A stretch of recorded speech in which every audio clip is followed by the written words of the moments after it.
Do not let the shaitan come and diminish and lose your reward and ajr with Allah. And when Allah attributes that reward to Himself, and He says, I am going to reward you, we should expect something truly vast and special. May Allah make us from those people that truly fast for His sake. From the virtues of fasting, the 8 gates of Jannah, one of them is named Ar-Rayyan. And the only people that are going to enter through that gate are the people who fasted for Allah's sake. That this deed is so beloved to Allah that He has created an entire entrance, an entire gate to Jannah. May Allah make us from the people who enter Jannah through this gate. He has made an entire gate, an entrance at the gates of Jannah for those who fast, showing us how special and unique this act of worship is and how much Allah truly loves this deed. SubhanAllah, fasting, it earns a private honor in the hereafter, a gate reserved specifically for the people that fasted and sacrificed their desires and their food and their drink for Allah's sake. Ramadan trains us to attain eternal reward with Allah. And from the virtues of the blessed month of Ramadan is that it is the month of obedience, a month of purification of the soul. SubhanAllah, not a single moment passes except there is some ibadah being performed. Even the blessing of time. Ramadan is that one time of year where everybody is on schedule. Every moment is being utilized. We are constantly checking our schedules. How long left for iftar? How long do I have to read another page of the Quran? My daily goal of dhikr, of the Quran, getting to Salatul Taraweeh on time, getting there early, getting a good spot, even our sleep. We schedule it based on this time. What time is suhoor? What time do I need to go to sleep? What time do I need to wake up? All for the obedience of Allah. And you find, subhanallah, from the mercy of Allah, is that sleeping with the intention of suhoor and its barakah to open the fast, you get the reward of even sleeping, subhanallah. And the times that we are normally asleep, we are in Allah's worship and ibadah, waking up for Salatul Fajr on time, being in the last third of the night, making dua at that time. It's the month of ta'ah, of obedience. Every moment of the entire day and night is dedicated to Allah's obedience. And in that is a profound lesson. The happiness and the contentment and the solace that we find in Ramadan is because of dedicating it to Allah's obedience.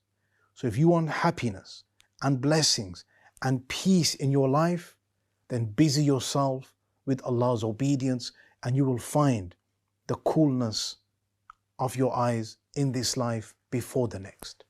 You find Ramadan disciplines time and gives structure to our lives. Every hour has meaning, purpose and barakah. Even rest is rewarded when it is tied and intended for worship. When we live our lives for Allah and worship Him and choose Him over this dunya, we find true peace, true happiness and true contentment. May Allah make us from those people that dedicate our lives to Allah's worship and attain His mercy, His blessings and happiness in this life before the next. Ameen. شهر رمضان الذي أنزل فيه القرآن هدى للناس وبينات من الهدى والفرقان.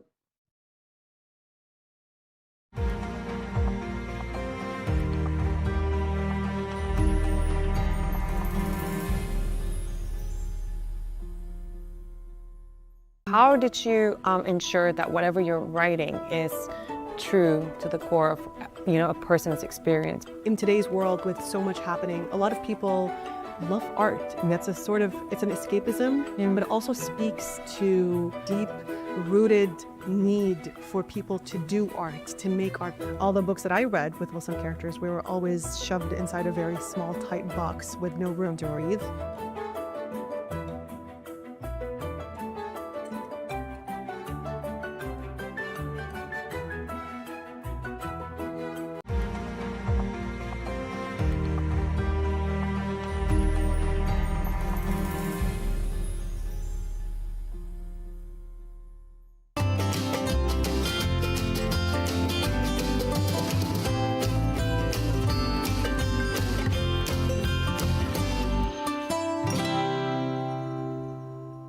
أستغفر الله أستغفر الله أستغفر الله أستغفر الله أستغفر الله أستغفر الله أستغفر الله أستغفر الله العظيم الذي لا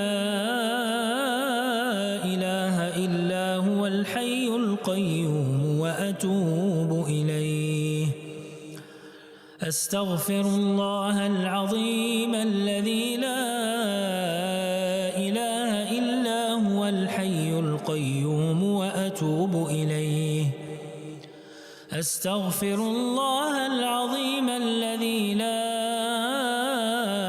إله إلا هو الحي القيوم وأتوب إليه اللهم أنت ربي لا إله إلا أنت خلقتني وأنا عبدك وأنا على عهدك ووعدك ما استطعت أعوذ بك من شر ما صنعت أبوء لك بنعمتك علي وأبوء بذنبي فاغفر لي فإنه لا يغفر الذنوب إلا أنت اللهم أنت ربي لا إله إلا أنت خلقتني وأنا عبدك وأنا على عهدك ووعدك ما استطعت أعوذ بك من شر ما صنعت أبوء لك بنعمتك علي وأبوء بذنبي فاغفر لي فإنه لا يغفر الذنوب إلا أنت اللهم إني ظلمت نفسي ظلما كثيرا ولا يغفر الذنوب إلا أنت فاغفر لي مغفرة من عندك وارحمني إنك أنت الغفور الرحيم. Assalamu alaikum wa rahmatullahi wa barakatuh, and a very good morning to you all. You are watching Salaam Britain on Islam channel, and I am Tahreem, and we hope you're having a blessed start to your day, and that wherever you're joining us from, you're keeping well, inshallah. Now, every new day is an opportunity not only to reflect on our blessings, but also to consider how we can use our time, talents, and energy for the benefit of others. The Prophet, peace be upon him, said, "The best of people are those who are most beneficial to others." A beautiful reminder that success isn't measured only by what we achieve for ourselves, but by the positive impact we have on those around us. And that's something we're going to be exploring throughout today's program as we hear from people making a difference in their lives, in their families' lives, in their communities' lives, and beyond. As always, we're going to be starting the morning by heading over to the newsroom, where Ibrahim Alam is standing by with the latest headlines from the UK and around the world. Later in the program, we're going to be joined by the three co-hosts of the Daddies and Diapers podcast for a conversation about fatherhood, family life, and the realities of parenting in today's world. We're also going to be speaking to a representative from Faiths in Arts, a brand new creative program for young Muslim people that's helping participants explore identity, character, and self-expression through visual arts, spoken word, and creative performance, all grounded in Islamic values. And last and not least, of course, we're going to be making our way to the kitchen for another cooking segment, bringing you plenty of delicious inspiration to try at home. So whether you're enjoying a quiet morning, getting ready for the day ahead, or joining us on the go, stay with us. We've got news, conversation, inspiration, and plenty more coming up. This is Salaam Britain.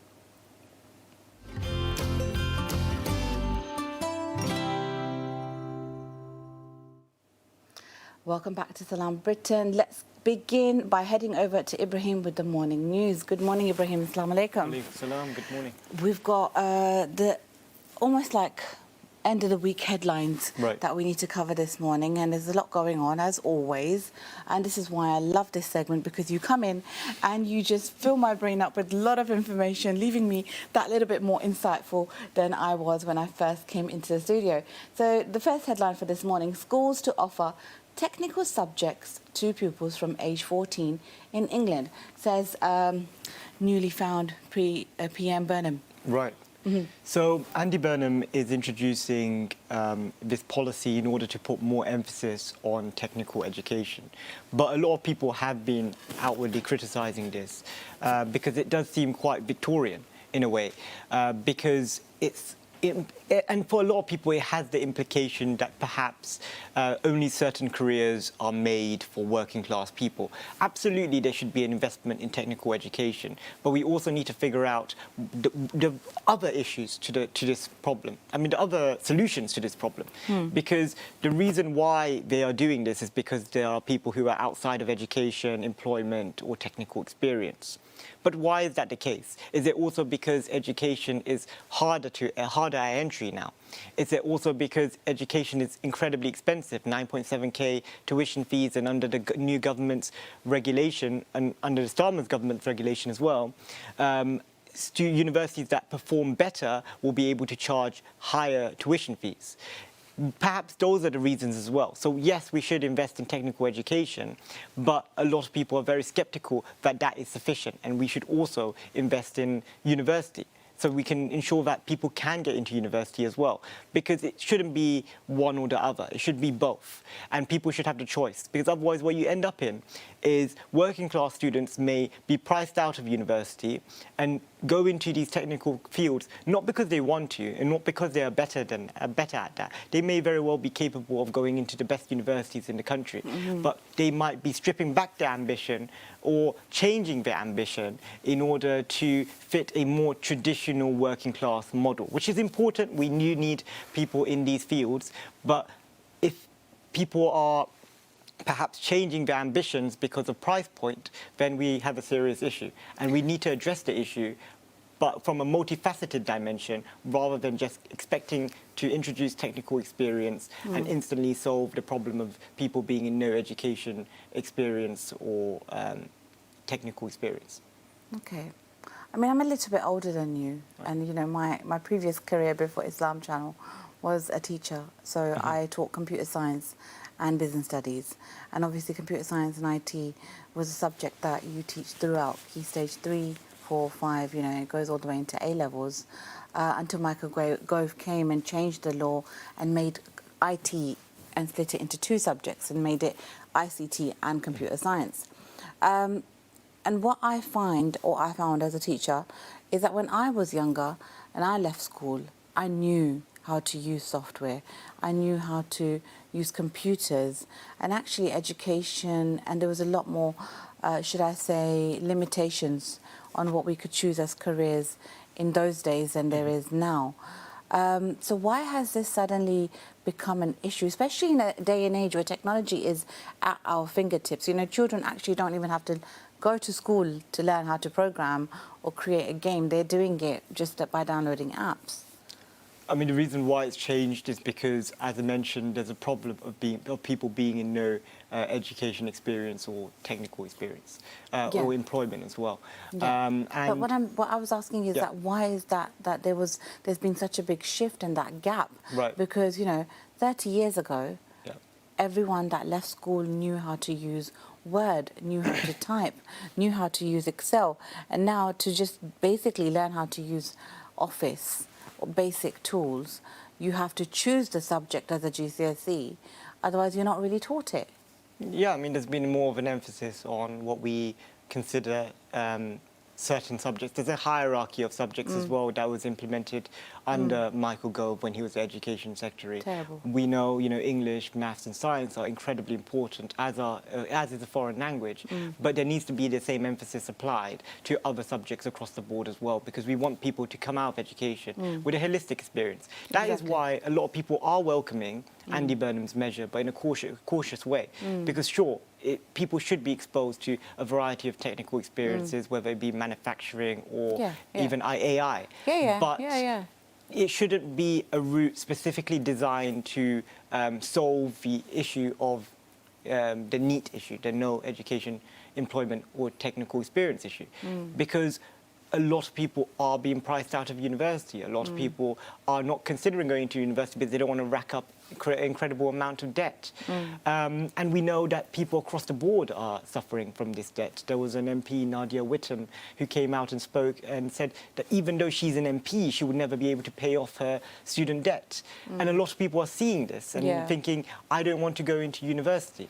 Yeah. And that's also another issue. And as mentioned, because of the performance-based model, certain universities, such as Cambridge, Oxford, LSE, Imperial, will be able to increase their tuition fees higher than other universities. So it seems like we're going into the American direction. Don't you think there should be a cut-off as well for universities as to how much they can charge these students? Because obviously they're kind of ripping us off as well, aren't they? I mean, we need to remember the vast majority of policymakers around this issue got university for free. So Exactly. a lot of people question, how would you fund university for free? Well, how did they fund it back then? Yeah. And the reality is, and we're going to be talking about this later in the episode, but fundamentally, a lot of the current 20-year-olds who are now in university have experienced a much worse condition all around to the previous generations. And it's not because of who's going to pay for it. It's been paid for before. We've seen it work before. They are themselves beneficiaries of a universal educational system.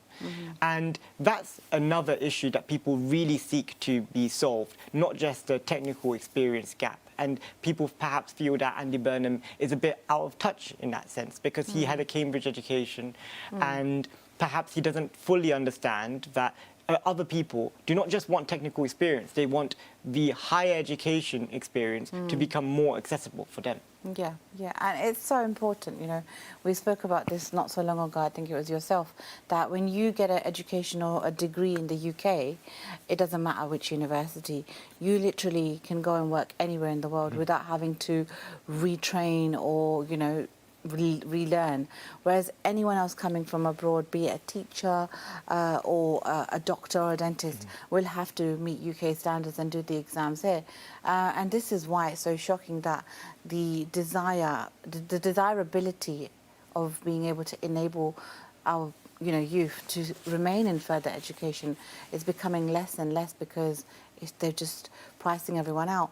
And it's such a shame to read stories like this because, you know, I believe university is one of the best times of a person's life. I mean, I had a great time. I made some lifelong friends and, you know, those are like my family now, mashallah.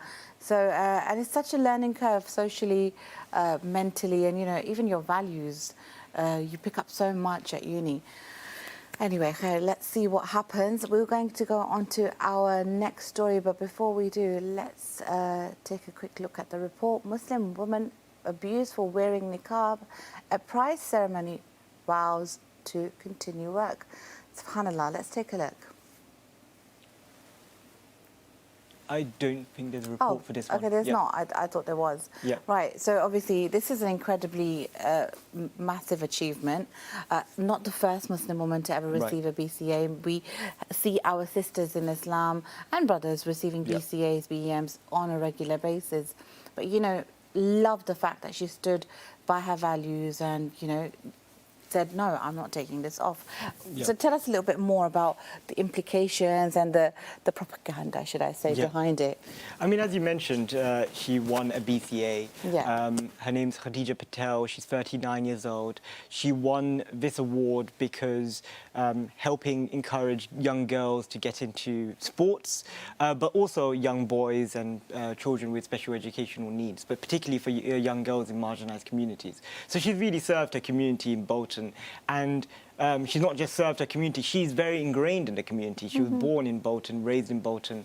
And it's a shame for her that a lot of the traction has been around her choice of dress. And she's even told organizations like the Metro and other organizations, in her own words, that she's very much not going to change the way she dresses, or she's proud of the way she dresses. So for Muslim communities, this is kind of another win, because 100%. it shows that just because someone dresses a different way does not by any means mean they are alien from society. She is very much an active member of society. Yeah. She's a community leader, and none of that is hampered by the way she chooses to dress. Absolutely. And it also reverses the narrative that is done by oppressive means. In her own case, she's chosen to wear this form of dress. She's chosen, that's her form of expression, and that should be her right. And unfortunately, a lot of commentators have complained about it. And this is not just exclusive to Muslims, the way she's dressing. A lot of Christian nuns would dress in a certain way but not receive the same level of backlash. Yeah. So it comes down to a real question of anti-Muslim hate or Islamophobia, whatever term people like to use, across the UK. The fact that Muslims, regardless, just by existing, are demonized. Yeah. In her case, that she was vilified whilst being an active member of society. She wasn't just serving the Muslim community, she was serving the community at large, and yet was heavily criticized just because of the way she dressed, which is probably the least important thing about her achievements. I mean, this just kind of emphasizes that it doesn't matter how she's dressed. If you enable a sister and she's got the skill set, she'll go and achieve it, mashallah. And that's exactly what she's done. I'm very, very proud of Khadija Patel for breaking that glass ceiling and standing her ground, because this is exactly what our young girls need to see, examples of being able to maintain your value and your faith without being bullied, should I say.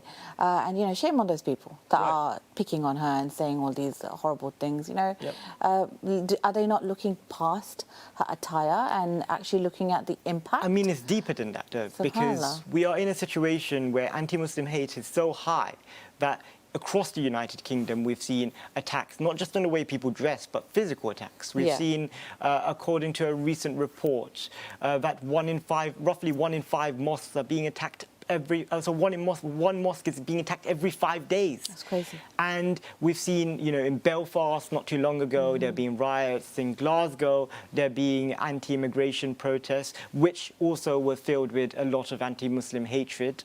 Yeah. We've seen, the Glasgow stabber who stabbed a few Muslims.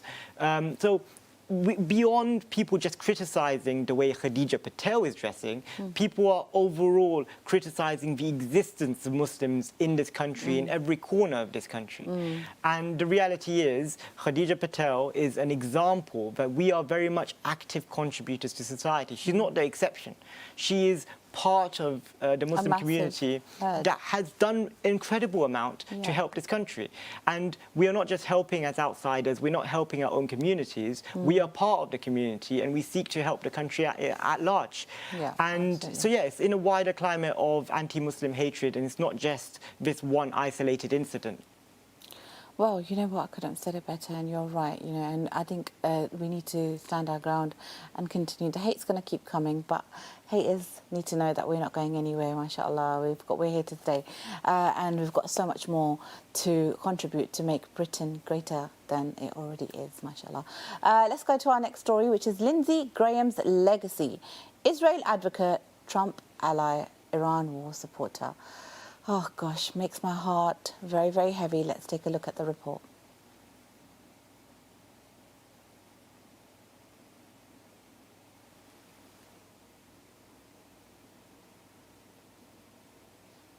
Okay, the report's not playing. Okay, in which case let's talk about it. For sure. Break it down for us. So Lindsey Graham was a senator, a very, very prominent Republican senator. He actually ran in the leadership campaign in 2016 against Donald Trump, yet failed. And back then, he very much criticized Donald Trump. However, after the 2016 primary, when Donald Trump was selected as the candidate and then won as president, him and Lindsey Graham fostered a very strong friendship. And the last decade of Lindsey Graham's life was as Donald Trump and him being very, very close friends. And Lindsey Graham has a very complicated legacy. We've seen in the article that Lindsey Graham was, supporter of the Iraq War. He was the supporter of the genocide in Gaza. He's a supporter of the recent Iran war. And I mean, even right. And back in 2021, he also campaigned for Israel to get more military assistance from the United States and managed to secure £1 billion for the state. He was a very, very strong supporter of Israel, hence why Benjamin Netanyahu flew to Washington to attend his funeral, as did Volodymyr Zelensky, the leader of Ukraine, because he was a supporter of both causes.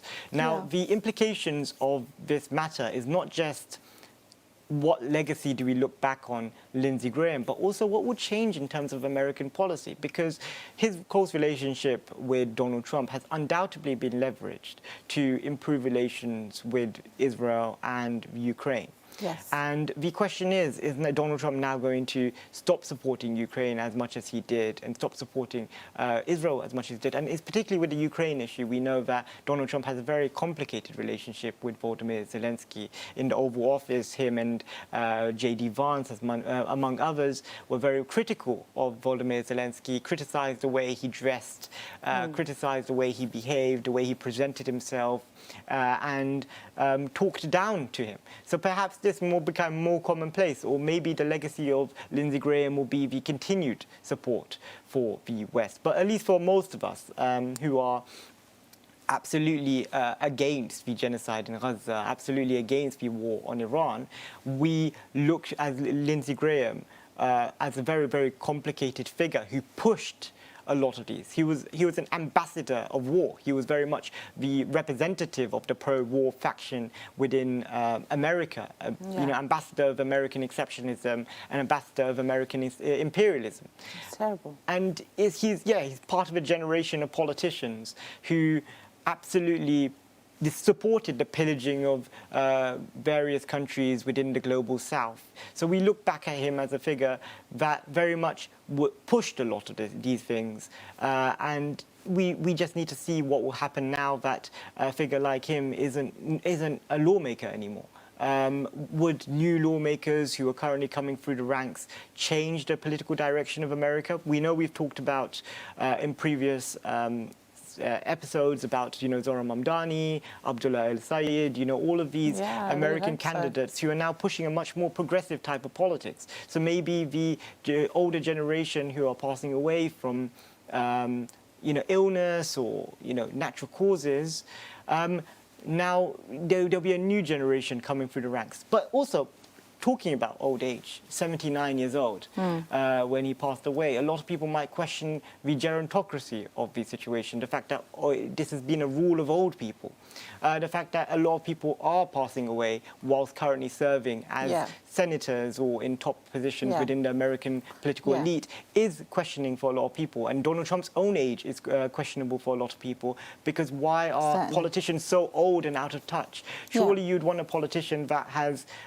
experience, but also a life to live, so the consequences of the actions will be their own life as well. Exactly. It raises a lot of very important concerns. Not just that, but, we need politicians that are able to understand what's going on in the world from the lens and perspective of the people that are the youth today, earning today, paying the taxes today, and going to retire in the next 20 years or 40 years. Politics has obviously historically always been a game of upper class, certain specific groups of people, and quite elderly. You don't get into certain positions till you're into your 50s sometimes. But also America is in an exceptional situation where a lot of their politicians are far older than the average British politician, for example. Yeah. I mean, we have a prime minister in his 50s. It's crazy. And our previous prime minister was in his 50s. And we had Rishi Sunak, who was in his 40s. Yeah. And Gordon Brown, who was our prime minister in 2008, is younger than the president of the United States, and that raises a lot of, serious questions for a lot of people. Of course it does. Yes, absolutely. Well, that was very interesting, and thank you, Ibrahim. Ibrahim's so insightful. He always gives us a little bit of that historical background. I love that. Let's go to our next story, which is how are AI models able to autonomously hack others? It sounds like a an AI invasion. So, you know, this one we do have a little video for you. Let's take a look at the report. The OpenAI agent that went haywire last week went on a wider hacking spree than has previously been disclosed. Several sources have told Reuters that up to 4 different companies had accounts compromised by the rogue agent. The AI agent, after breaking out of OpenAI, decided to latch on to a customer of Modal, which is a kind of New York-based AI company. So this agent broke into a sandbox that was out there on the internet, which it used as a launch pad to go after Hugging Face. What this means effectively is that it broke out of its contained environment within OpenAI and effectively like found a nest online where somebody had left an open door. So think of the agent like a fugitive that's escaping justice. It needs to find a base of operations, and so it found one basically at a sandbox that had been left inadvertently exposed online. Your average user of ChatGPT or Google Gemini, for example, is not going to encounter some of these problems. But it is of concern to the public at large, because what it shows is that these frontier labs are developing very powerful hacking tools that they may not be able to fully control. And once they break out, they can behave in very unexpected ways, and that could potentially be very dangerous. OpenAI says that 4 different user accounts at 4 different companies, one of those companies being Modal, were targeted by its agent as part of its hacking spree. The other targeted user accounts were not subject to the same kind of complex attack that hit Hugging Face, but it still shows that this hacking spree was more complex and more wide-ranging than we previously knew. This is really scary, to be honest. Yeah. What do you have to add to that? I mean, it does, we've talked about security concerns in AI before, we've talked about increased regulation before, and the question for regulators is how do we prevent things like this from happening? We know in this particular case, AI was being tested, there were safety restrictions that were removed, but the point is, the fact that it was able to hack into an external company, that in itself is worrying, it's concerning. How do we really restrict that? How do we draw back on that? And, you know, we've known across the industry, people are calling for increased regulation. The FCA director has called for regulation in regards to finance. We know that other investors, and other stakeholders have called for increased regulations across the board.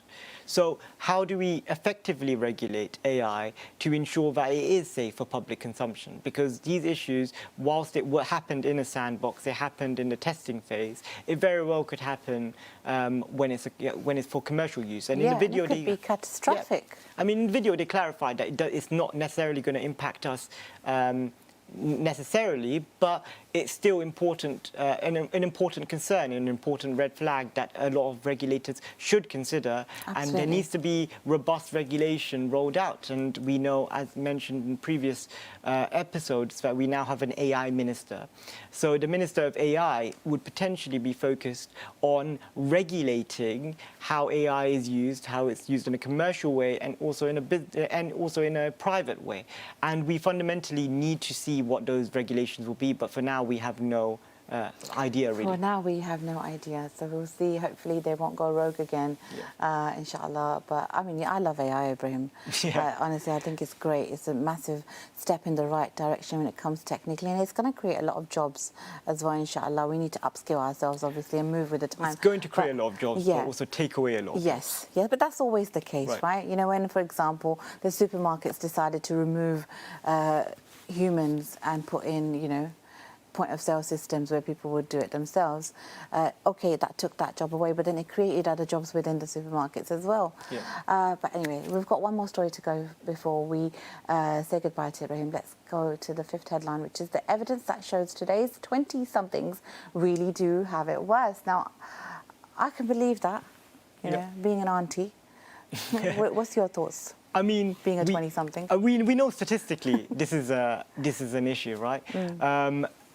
25-year-olds now, only 15% have house ownership. 25-year-olds in the 80s, 43% had household absolutely. ownership. So that's less than half. That's significantly reduced.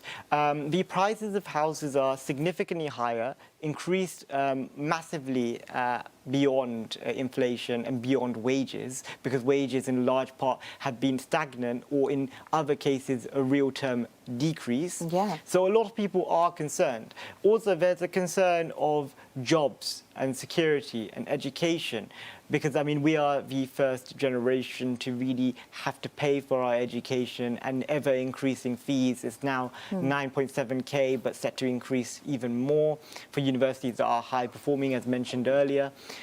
So those are concerns that a lot of average young people are having. We see, you know, the instability with even public infrastructure. Thames Water is, you know, incredibly poorly run. That is a concern for a lot of young people, and not a concern that everyone had to face in the past before it was privatized by the Thatcher government. We know rail is being brought private, you know, sort of into the public domain, more nationalized. But prior to John Major, it wasn't privatized at all. So that wasn't even a concern in the past. We know the energy companies in the past to get from A to B. Right. And we know in the past, energy companies used to be nationalized, and now it's privatized, which again has led to an energy hike. We see to our counterparts of France and Germany, we have much higher energy bills. Yeah, absolutely. Even council tax. And council tax. Yeah, it's increasing again. Exactly. And So we also it's see, crazy. you know, the wildfires that are happening, the global warming, the impact of the environment. So there's multiple issues that our young people are facing. 20-year-olds, oh my gosh, you know what, how I don't envy. You know when people say, I wish I could be young again, I could be 20 again. I would never want to be 20 or in my 20s in 2026. I mean, Gen Z grew honestly, up during a financial crash. Yeah. In but even 2008. then, we were way better off than Exactly. the 20-odd-year-olds now. So imagine that even in the financial crash, we managed to make it, scrape it, and buy homes. And that's because in addition to that, 20-something-year-olds, the financial crash, 2008, then Brexit, then, you know, 14 years of austerity under the Conservative government. We had also COVID and the poor handling of that. And then we have... My heart is beginning to bleed. Yeah. And then now we have the war in Iran and the genocide in Gaza, which have impacts in terms of what we are seeing and emotional impact. Yeah. But also at home, for the vast majority of people, have financial impacts, making energy bills expensive. So there's multiple issues that have led to 20-something-year-olds experiencing such turbulence. And obviously 7 prime ministers in 10 years. So half of their life has been spent with a tremendous amount of prime ministers and a lack of political direction. I feel like this is the best headline for Ibrahim this morning. He's really passionate about it because obviously he falls into that demographic. Exactly. MashaAllah. So yeah, I feel your pain, my brother, don't worry. And I see it too. SubhanAllah, I definitely don't wish to be in my 20s in this decade because SubhanAllah, born in the 80s, raised in the 90s, we had it good and we saw some beautiful transitions in life, not just academically but also financially as well. SubhanAllah. Ibrahim, thank you so much. I wish you and the rest of your 20-year-olds lots of luck, and I hope the economy sorts itself out. Thank you so much. Wow, what a beautiful ending to the news segment this morning. But yeah, you know, we're parents, we're aunties, we're uncles, and we know how tough our 20-something-year-olds have it nowadays. And I think if we can help them and, you know, give them that push to climb up that career ladder or invest in them, then, you know, do it because they are the future of tomorrow, mashallah. Let's go for a quick break. Don't go anywhere. Like I said, the show is packed this morning and we've got so much coming up.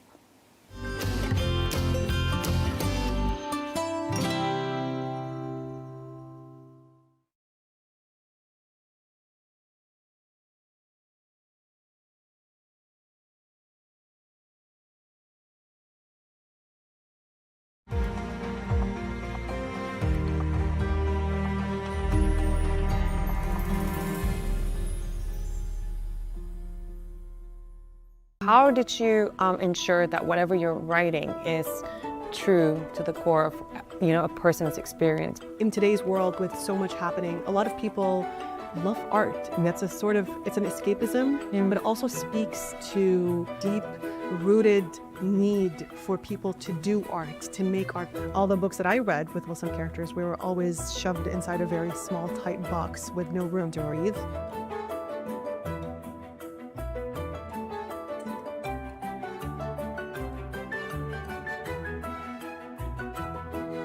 Nida Trust presents the National Muslim Teachers Awards 2026.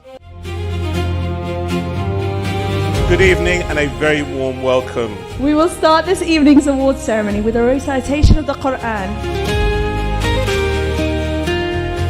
Allah has created all other creation by just the word kun fayakun, which means be and it is.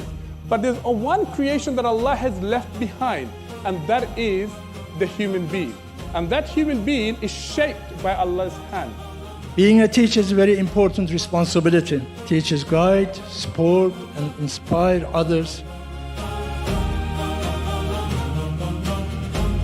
The National Muslim Teachers Awards 2026.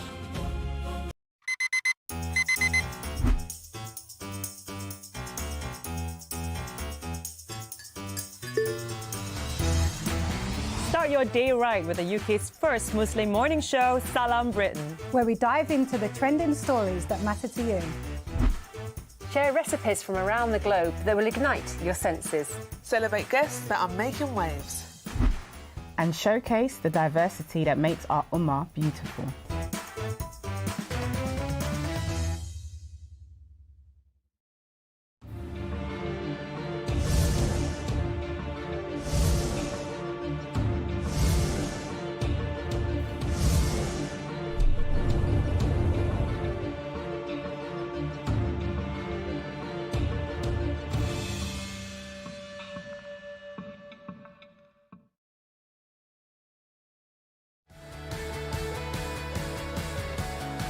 Pick of the Week has returned. Come and join us each week as we showcase the best highlights from our daily programming at 5:30 p.m. every Sunday on Islam Channel. Five Pillars is not just any ordinary game show. It's a unique platform to deepen our understanding of Islam and strengthen our connection with our faith. I'm keen to win. 50 points. Give that to me. Oh my God, I don't know. Pass. Pass as well. The losing team out that way.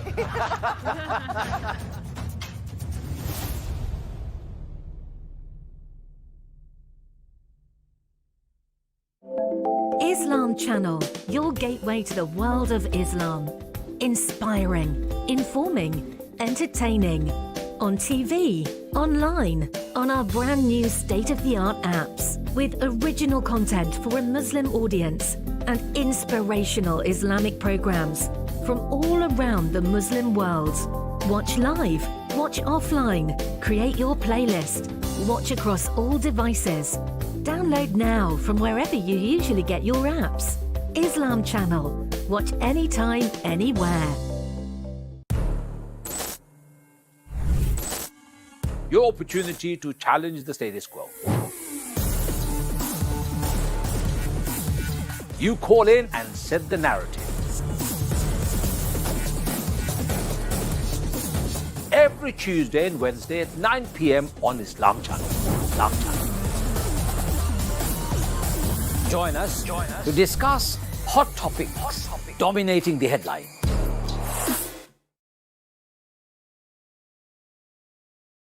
How did you ensure that whatever you're writing is true to the core of, a person's experience? In today's world with so much happening, a lot of people love art, and it's an escapism, but it also speaks to deep-rooted need for people to do art, to make art. All the books that I read with Muslim characters, we were always shoved inside a very small, tight box with no room to breathe.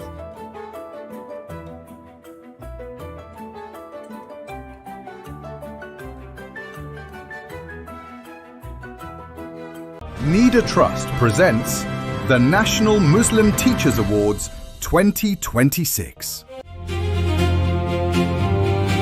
Good evening and a very warm welcome. We will start this evening's awards ceremony with a recitation of the Quran. Allah has created all other creation by just the word kun fayakun, which means be and it is. But there's one creation that Allah has left behind, and that is the human being. And that human being is shaped by Allah's hand. Being a teacher is a very important responsibility. Teachers guide, support, and inspire others. The National Muslim Teachers Awards 2026.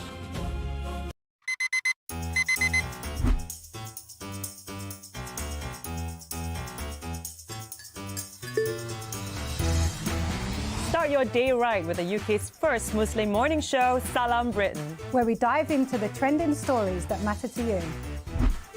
Share recipes from around the globe that will ignite your senses. Celebrate guests that are making waves. And showcase the diversity that makes our ummah beautiful.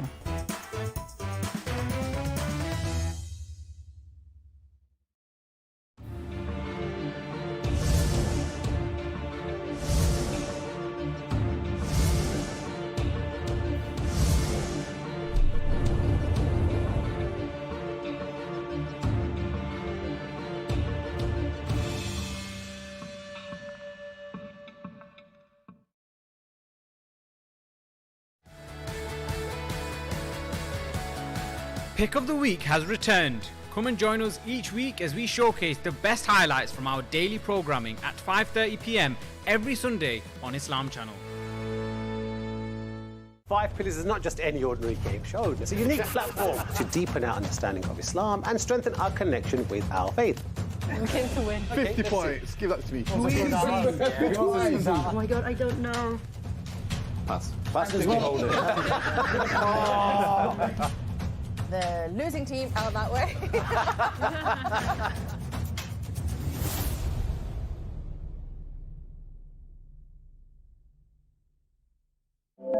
Islam Channel, your gateway to the world of Islam. Inspiring, informing, entertaining. On TV, online, on our brand new state-of-the-art apps. With original content for a Muslim audience and inspirational Islamic programs from all around the Muslim world.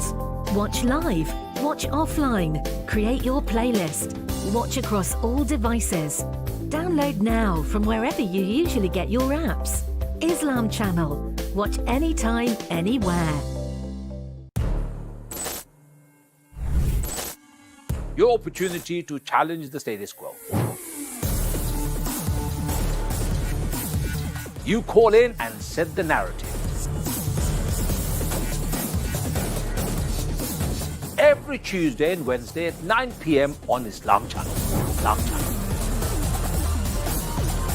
Join us to discuss hot topics dominating the headline.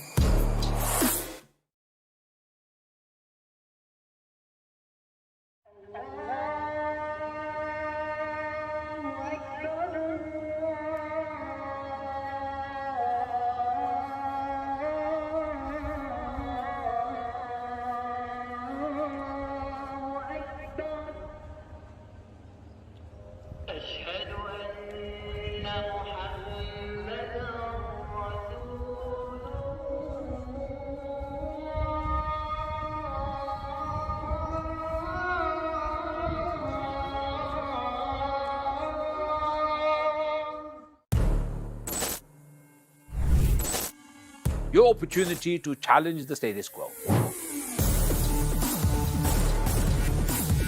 You call in and set the narrative. Every Tuesday and Wednesday at 9 p.m. on Islam Channel. Islam Channel. Join us to discuss hot topics dominating the headline.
Pick of the Week has returned. Come and join us each week as we showcase the best highlights from our daily programming at 5:30 p.m. every Sunday on Islam Channel.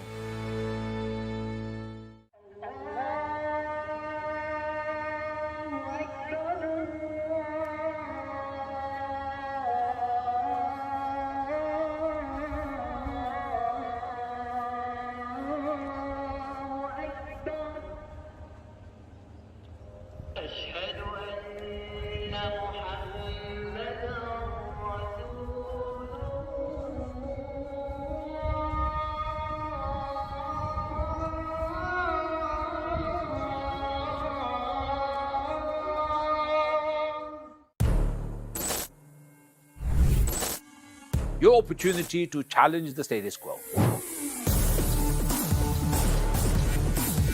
You call in and set the narrative.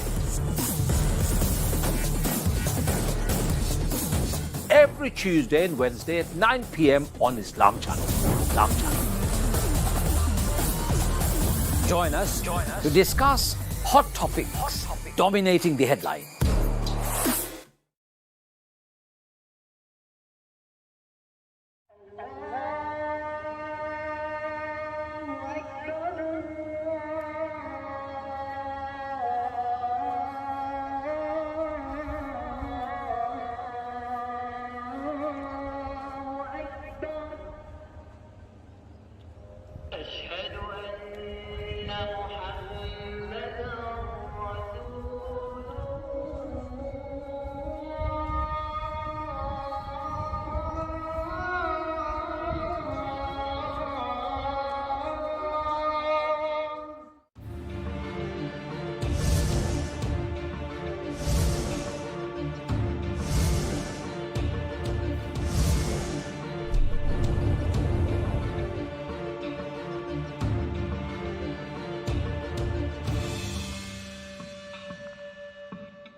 Assalamu alaikum and welcome here on Islam Channel with me, Chef Hamza.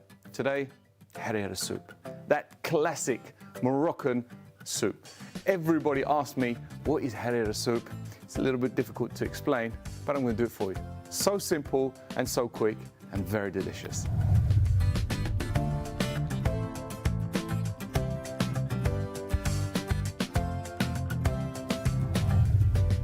Now I'm going to start by adding a touch of olive oil. The reason why we've got olive oil and the smin, or the ghee, that's to stop the ghee burning.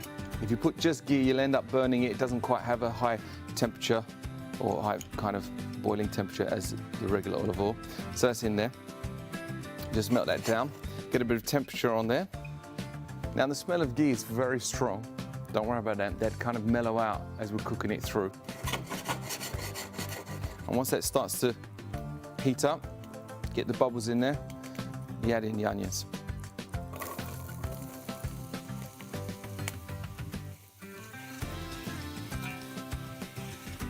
Now that smell of ghee and onion takes me right back to Morocco when my nan used to be cooking for us.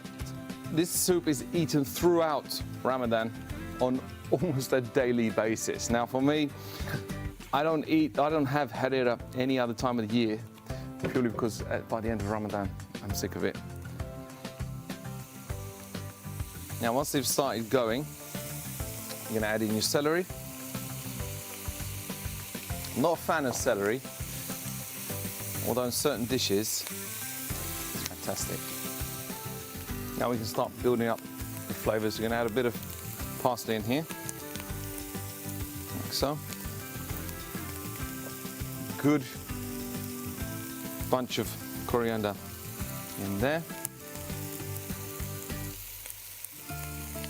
Now the smells are starting to come, building. Now, chickpeas. 1 tin should be more than enough.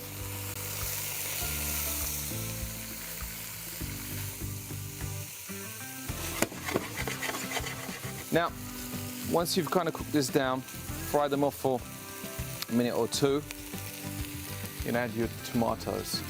Now, be careful when you're adding these because I always seem to get tomatoes all over me.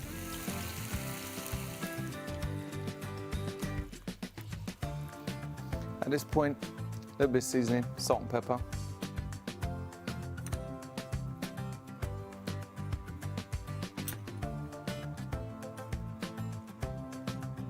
Now, what you're going to do at this point, you're going to leave it. That's as simple as that. You turn it down just a touch. You put it on a low simmer. Cover it.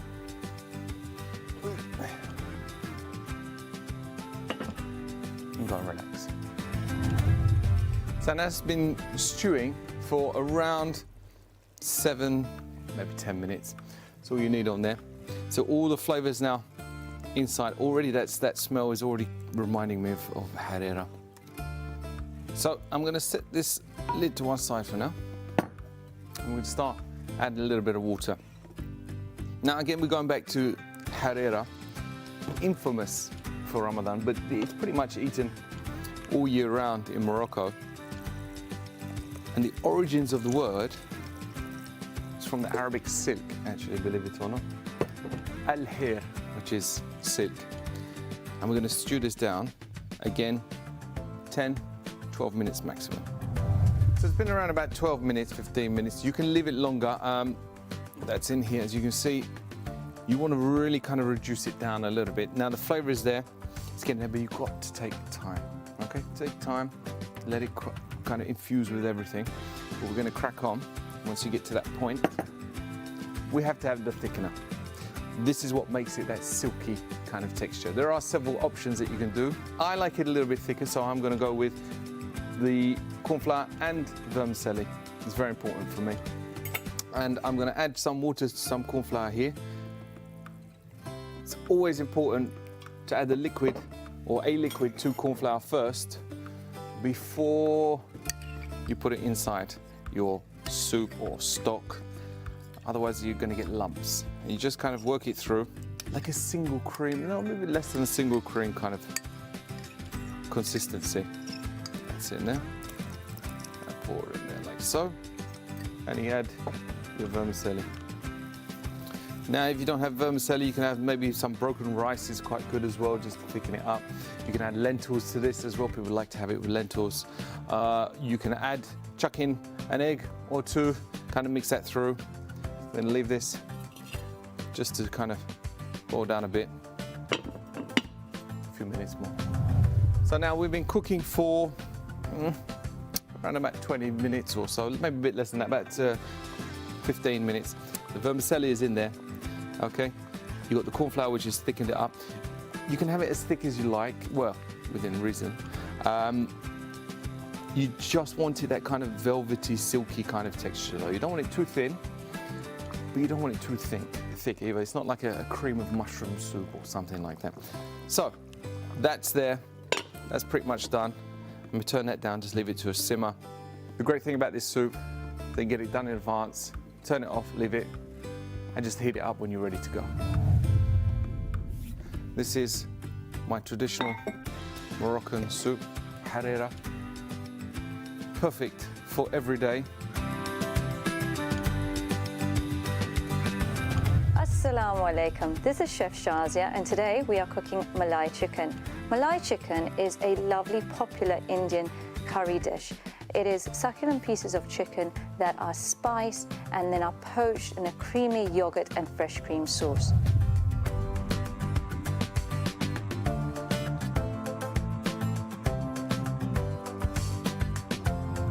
So I've got a pan here that's on a fairly high heat, I'm going to put in a knob of butter into the pan and just melt it down. Once the butter melts down, you add in your onion, and you just want to cook the onion until they're translucent and soft. The onions have now changed color. I'm going to add in some ginger and some garlic paste into the onions and just stir it in so that the aromas release from the ginger and the garlic. Once you can smell the ginger and the garlic, you're going to add in your diced chicken. Mix it in with the onion and the ginger and the garlic and add in all your spices. So I've got some ground cumin and coriander, garam masala powder, I've got some diced green chilies, or you could put a green chili paste, and for seasoning I've got some white pepper and some salt.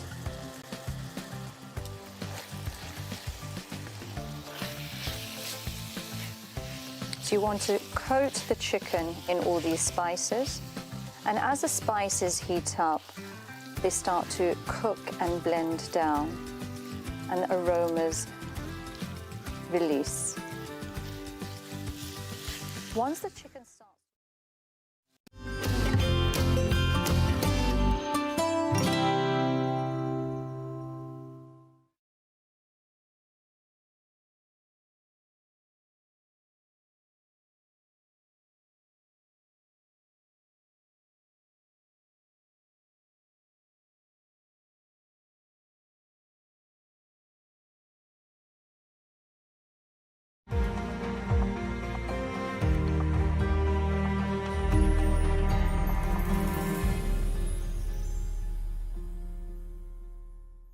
Nida Trust presents the National Muslim Teachers Awards 2026.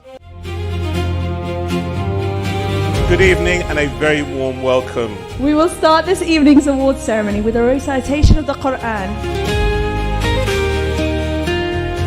Allah has created all other creation by just the word kun fayakun, which means be and it is. But there's one creation that Allah has left behind, and that is the human being. And that human being is shaped by Allah's hand. Being a teacher is a very important responsibility. Teachers guide, support, and inspire others. The National Muslim Teachers Awards 2026. Nida Trust presents the National Muslim Teachers Awards 2026. Good evening and a very warm welcome. We will start this evening's awards ceremony with a recitation of the Quran. Allah has created all other creation by just the word kun fayakun, which means be and it is. But there's one creation that Allah has left behind, and that is the human being. And that human being is shaped by Allah's hand. Being a teacher is a very important responsibility. Teachers guide, support, and inspire others. The National Muslim Teachers Awards 2026.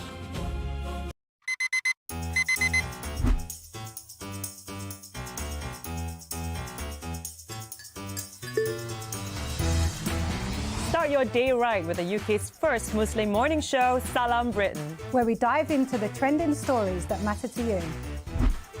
Share recipes from around the globe that will ignite your senses. Celebrate guests that are making waves.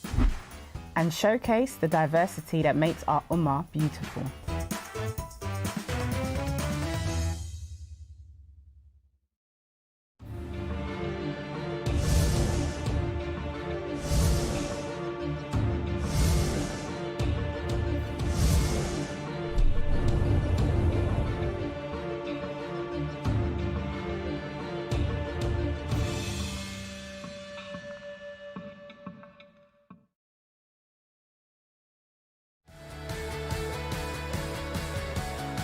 Pick of the Week has returned. Come and join us each week as we showcase the best highlights from our daily programming at 5:30 p.m. every Sunday on Islam Channel. Islam Channel, your gateway to the world of Islam. inspiring, informing, entertaining. On TV, online, on our brand new state-of-the-art apps, with original content for a Muslim audience and inspirational Islamic programs from all around the Muslim world. Watch live, watch offline, create your playlist, watch across all devices. Download now from wherever you usually get your apps. Islam Channel. Watch anytime, anywhere.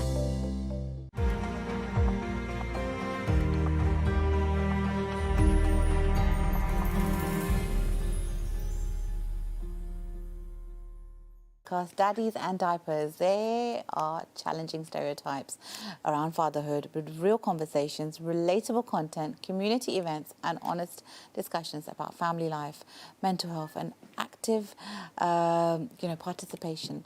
What started as a conversation between friends has grown into a thriving community, resonating with parents across the country and encouraging fathers to be present, engaged and emotionally available for their children. Joining us today are three of the co-hosts of the podcast, Kamal Duran, Abu Bakr Maqsood and Ilyas Mohammed, who are working to change the narrative, one dad at a time, one diaper at a time. Gentlemen, Assalamu alaikum and welcome to Salaam Britain. Usually I have mummies on the couch sitting there talking to me, so it's really nice and refreshing to have some dads on the couch who are going to talk about being dads. Of course, yeah. Right, mashallah. Can I ask you to introduce yourselves each so we know who the individuals are? Yes, so my name is Ilyas. I'm Abu Bakr Maqsood. Subhanallah. And I'm Kamal Duran, co-founder of DAD, short for Daddies and Diapers. So look, I already started asking you this before you sat down. You have, yeah. But I have a bone to pick with you. Go ahead. We're British, man. We're living in Great Britain. What? We don't call them diapers here.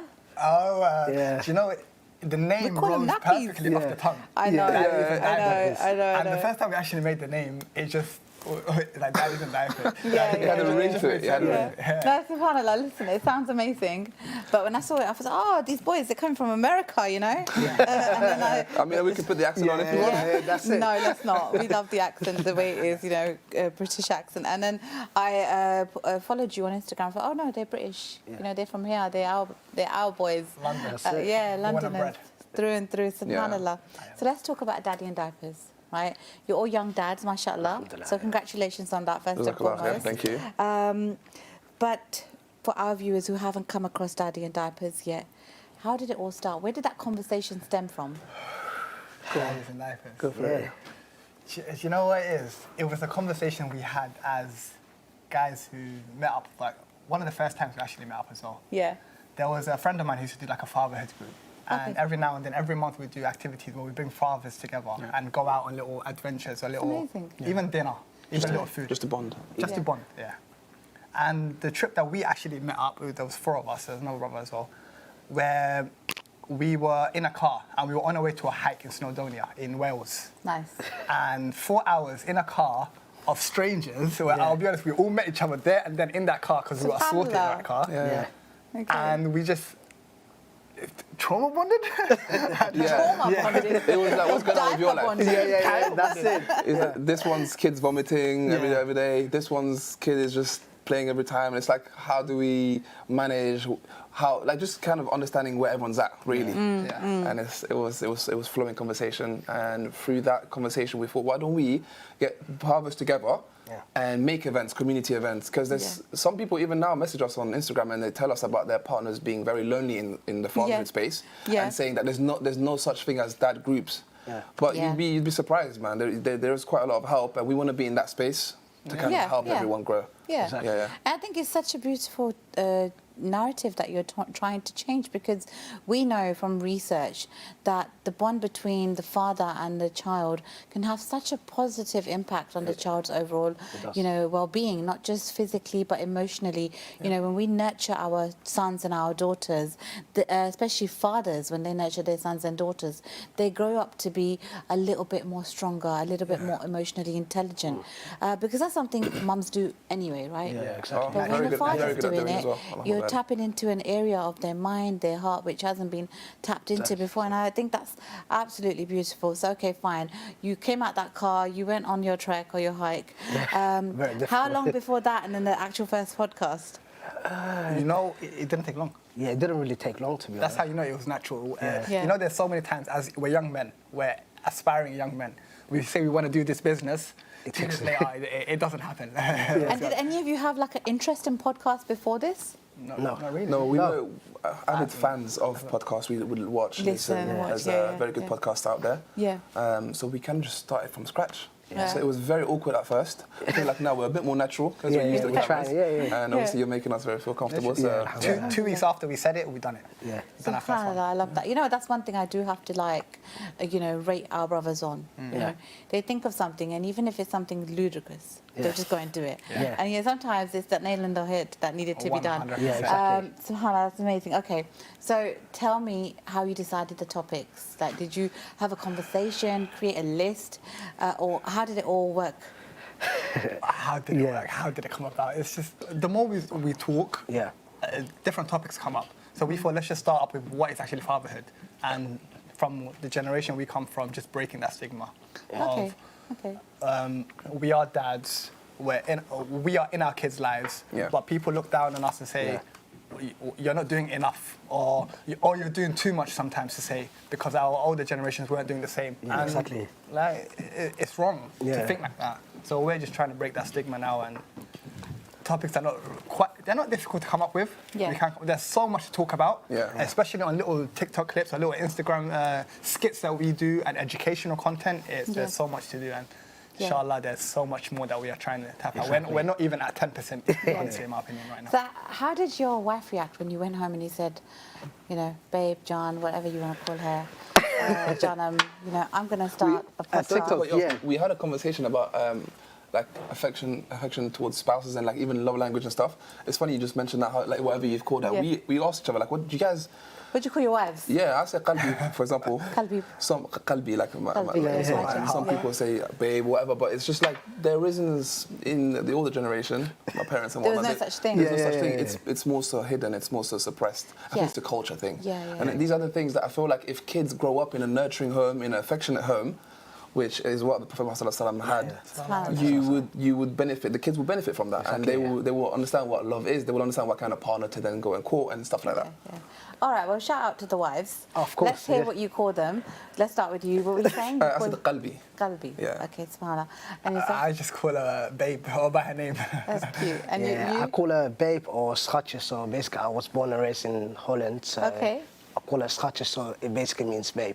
Oh, that's cute. I like that. So at least a lot of people don't know it. So it's nice. No, that's cute. I like that. You know, it's really important what you said, because my best friend, her husband, he just calls her babe, right? He doesn't call her by her name, and it's come to a point where we all call her babe, because they've been together since we were very young, got married and whatnot, and then she had a child. So her child calls her babe, he didn't know his mum's name was X, Y, Z. Naturally, she had a second one, he calls her babe as well. So she's like everyone's babe. But the fact, it's only when I think her eldest started nursery or school or something, when they referred to her as her name. And she came home and she goes, you know what, he looked at me so strange. I don't think he knows my name. Like, no way.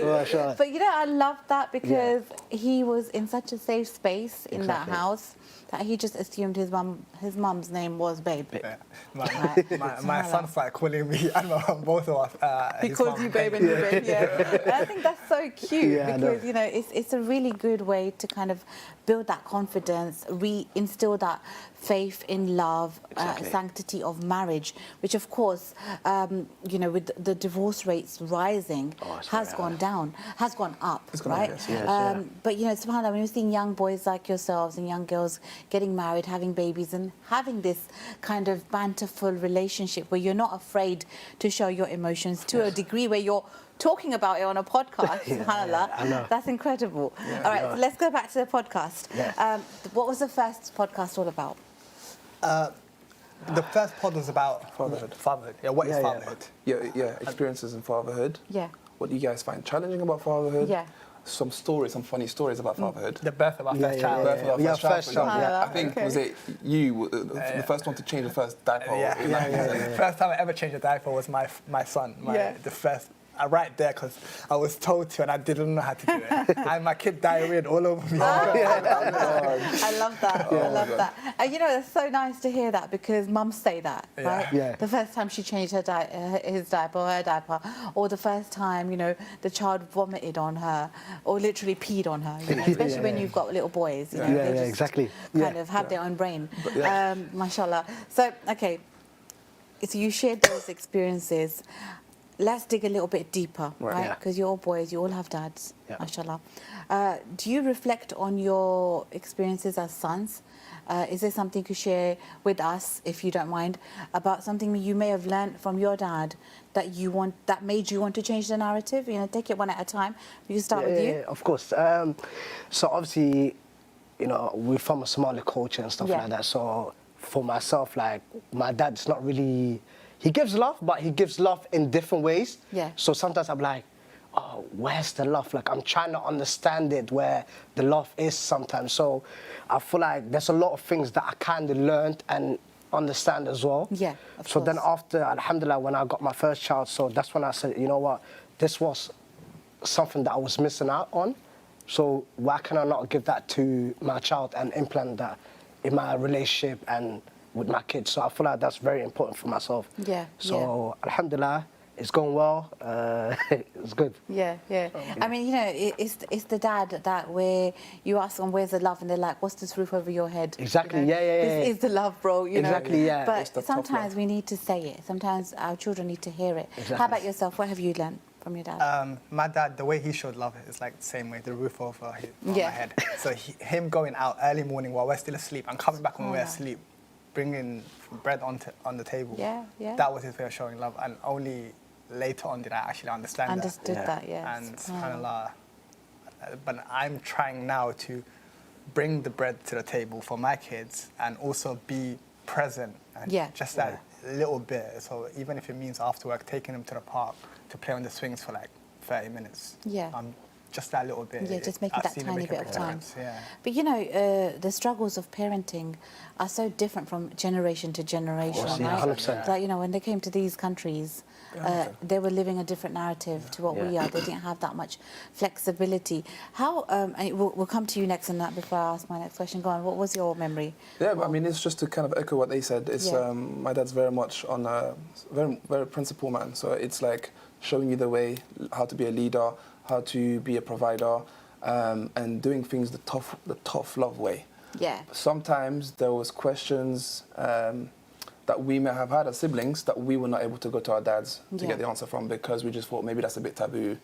It's not conversations we've had with our dads. He's not really a type to go into and delve into this kind of conversations. So I thought, well, you know what, we'll leave it as that. Yeah. And those type of conversations, I think, is what we, as now new generations of dads, kind of need to open up the floor with our kids and let them be confident from the get-go. Because then you're basically shaping up the future leaders of the society. Yeah, you're enabling them. Yeah. Making them more emotionally intelligent.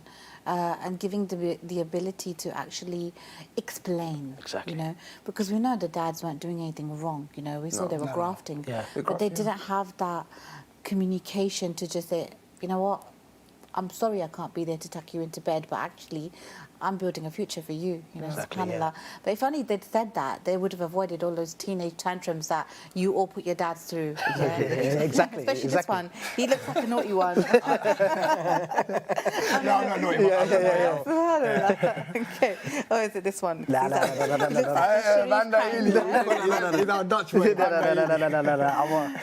I'm very... So do you speak Dutch? Yeah, I speak very Wow, so Dutch. you're like multilingual. Yeah. Speak Arabic? Swahili? Nah. What do you speak? So Somali, obviously not really the best, so apologies. Okay. But Dutch and English, that's about it. Nice. So when you're doing your podcast, are you like pushing other languages out as well, like just kind of dropping in words from Dutch or Somali or Arabic or I speak a bit of French. Sometimes I have little words that I would say, not necessarily the best of words, but yeah, so we don't really do the multilingual thing on the podcast, but we stick to English, sometimes Somali, and Okay, great. I mean, that's nice. I'm actually really excited. I'm going to listen to it tonight, inshallah. Look, you know, fatherhood is always spoken about from a mum's perspective, right? Or she carried the baby for 9 months, or she gave birth to the baby, or she has to recover from it, And obviously, you being fathers and being emotionally intelligent fathers, what you are, why do you think it's really important for fathers to also have a perspective and have that experience and be involved? Wow. Who wants to go ahead? Yeah. I just think because it takes two to make a kid, both parents need to be equipped with the right skills and the right tools. There is there's a bigger emphasis on mothers, and as rightfully so there should be, because they give birth, they go through the nurturing side. But as men, we have a massive job when it comes to the pregnancy, when it comes to the birth, being able to advocate for your partners. If, as a man, you're not really up there in terms of what to do, what is your wife's wishes, then you're going to leave her in a vulnerable stage. She's already vulnerable when you, as in Islam, the doors of Jannah are open when you give birth, right? So if, as a man, you're not able to then facilitate her experience, it's just going to leave that kind of scar in the marriage. And so I think I call out to the healthcare professionals to actually kind of help fathers and include them much more in those type of conversations when it comes to health, when it comes to your partner's wealth. How can a dad be able to confidently carry out his duties? And give him the knowledge as well, because although she's the one that's going through the pregnancy, physically you're also going through it emotionally. So for you to understand what's happening to her organs, you know, because that baby's growing and the organs are being squished, they're getting pushed to the side. So and we don't even know that, you know, even as mums we don't know that. And if you don't know that, you don't have the knowledge, you can be perceived as ungrateful. So she's doing all of this while you're just you're providing, you're going to work and you're coming home. You need a bit more than that. All right, listen, I need some juice. Okay? Let's get juicy. I want to drop the tea, the chai, whatever you want to call it, the kawa. Okay? You're talking to dads, you're talking about stereotypes, you're trying to change the narrative. What are the couple of the stereotypes that you're coming across and think, you're raw? What's this? Who wants to go first? Because I want to hear a different one from each of you. Okay, cool. Go on. Do you know what it is? They say it's not normal to look after your own children. Like, they call it babysitting your kids. That's a big one. We're not babysitting. Like a man changing the diaper or something. Everyone's like, why are you changing the diaper? A woman should do that. Or the mother should do that. Why are you doing this? Like, you get those type of questions that you be like, why can I not change my own kid diaper? So because the 23 chromosomes that belong to you, you just lent them. They're not actually we're getting it back. Exactly. How about you? What's your favourite one so far? I think, I can't take the kid out. I just don't know what to do. I don't know what to pack. I don't know what to, what does he need to eat? What does she need to eat? When does she need to go to the toilet? Like, just acting clueless. And not being able to take out your own kids outside without the mum present. That's a bad one. Interesting. Now, Kamal, you've spoken previously about the struggles that you experienced after becoming a dad first time round, right? Why do you think men are finding it difficult to talk about these challenges, not just in the Somali community, but across the board, just Muslim men? You know, from young, we've never been taught to speak our emotions, or even as men to speak how we feel. I've never gone to my dad, I'll be honest, I've never cried in front of my dad. I've never even cried in front of my parents, let alone a friend or a sibling or anyone. Like, I can count the amount of times I've cried in my life. And if I count it before I was married and after I was married, when I had a child, times 2, times 5. Honestly, whenever I want to cry, I go to the missus or go to my child and cry. It comes out, I can't help it now. It feels good, doesn't it? It feels good. I'm due one now. I need to be on my calendar. Somebody top up his water. That's it. Yeah, but it's also all that pressure that builds up in you, and you just feel like, as a man, we're going to do the lone wolf thing, where we're just not going to talk to anybody, financially, whether it's keeping a job in this market, in this economy, it's so hard, and you keep it all in. You don't speak to nobody about it. Maybe your friends, even that is hard because they might not all be married, they might not be at the same level of life that you are. So it's like, it's a lot, and then at one point you might just break down. And you might do it when you're hiding. I don't know, when you're but you need to have that somebody to kind of listen to you. But you know what? I'm glad you said that you cry, because it's good to cry, and I think you should cry. Like I tell my son, you're feeling stressed, cry. Go have a little, have a little cry. You know, give me a cuddle, cry. You know, it's good to cry. And I think men generally just underestimate the power of releasing that tension through tears. And you're right, you guys let it build up to a point where it becomes sometimes a breakdown, a mental related issue, or something that is very hard to recover from. Exactly. Right, my next question's for you. Like, obviously you're online, you've got people following you, listening to you and stuff, and they're probably sending you messages and whatnot. What's the funniest response you've had so far? That's a very good one, to be honest. I can't really think something on the spot right now, but... Well, you guys are welcome to help I feel like... we've had so many trolls. Yeah, we had so many trolls, to be honest. Like, hating on you? No, in terms of why you online, like, should be looking after your kid and stuff like that. Like, so we get a lot of sarcastic ones. Yeah, exactly. Like, oh, look at me, I'm a man taking care of my family. Clap, clap, clap. Yeah, exactly. But Did you get that from the sisters? Or the brothers? I think it's some of these accounts with no face, Yeah, no pictures exactly. and stuff like that. Very, We've had dilemmas from keyboard warriors. sisters. Yeah. We've had many dilemmas from sisters where we've tried to advise. But the one thing, because we're not trying to say we're perfect, we're not perfect. We all have our flaws, I'll be honest, in our own, as dads and as husbands. Yeah. So when someone messages us saying, oh, you guys are so perfect, that's the ideal husband I want, no, we're far from it. We're far from it. No, yeah, exactly. And this is what I was about to say, that I believe you've got a lot more female listeners than you have male listeners. Which is such a shame, because I think dads and brothers should be listening to you more than the sisters. But sisters are listening to you because they're finding that there's a gap or something missing in their marriages or their relationships with their children's fathers. And now, obviously, that can have like a two-sided effect, right? It can have that positive effect where they go and tell their husbands that, Habibi, you know, listen to this podcast, these brothers are amazing. Or you could be causing a domestic in the house. Exactly. In the back of my mind, I'm always thinking we're not trying to do what that. if people get a bit angry at us, or like if we get evil eye from that, for example, or we want this type of because people hate anyone that's trying to do something that's positive or change that impact. Look, this is such a pleasure. I've got like a list of questions here that I could go through, but we are running out of time. But I just want to say you boys are amazing, incredible, and you know, I really hope that our sons and our brothers that are watching listen to your podcast and pay heed to it, inshallah. And the sisters, you know, get your husbands listen in, tune in, and follow these brothers. You know what? Don't tell them. When you're in a car journey, just play the podcast. And you know, see how it goes, because I feel like that'll resonate with them, might trick them into falling in love with the podcast. Daddies and Diapers, guys, pleasure to have you on the show. Thank you so much. And we can follow you on all social media platforms. Yes, TikTok, follow us on Daddies and Diapers, and Instagram, follow us on Daddies and Diapers _ And also YouTube. on YouTube as well. Please, guys, we have so many events, so many educational content coming up. Follow the journey. Come support us. We're three young boys trying to create something for our lives, and we want to bring everyone in. It's a community. Inshallah. It sounds amazing, and you know, it makes me want to be a dad now, because I want to join the I am kind of like a dad anyway. So, alhamdulillah, that's incredible, and inshallah, you know, we'll definitely kind of keep in touch and stay in touch with the kind of events you're doing and stuff, and you know, see how they're going. And please do come back. We will. And bring the wives. We'll bring the kids as well. Last and not least, before I let you go, what does the future hold for Daddies and Diapers? I think a lot more educational content, a lot more community events where people can come in, really gather around, really understand from one another and teach each other. Someone might know better than the other, and you might just learn every single time you're learning. So I think there's a lot more events, community events, a lot more podcasts, and hopefully we can get all these fathers on, I don't know, some trips to like Inshallah, one day. Yeah, one day. Daddy bonding trips. Exactly. And that's the most important thing.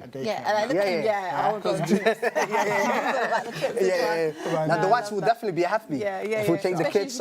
Exactly. People underestimate recharging mentally as a dad is really important. You have to pour into your own cup before you pour into your family. So a recharged dad is a dad that's going to be a superhero. MashaAllah. Thank you very much. Jazakallah. Thank you so much. And look, guys, before we go say goodbye and move on to the next segment, remember that, you know, there are a lot of amazing dads out there, a lot of great dads as well. And what these boys are doing is just bringing that to the forefront and enabling that dads that are amazing and incredible to say, listen, I'm doing it too, let's do it together. And, you know, those that are not doing it or a little shy or still not understood what it means to be a father, you know, enabling you to become that desirable dad.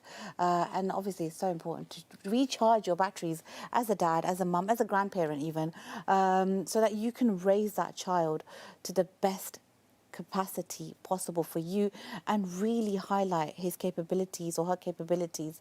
So, you know, that child is, you know, the best version of itself and the best version of the parenting that he or she is receiving, inshallah. Thank you so much. Take care, and I'll see you guys soon. Assalamu alaikum. Now, don't go anywhere. Top up that tea, coffee, glass of water, whatever you're doing, because we have another guest arriving very, very soon. I'll see you after the break.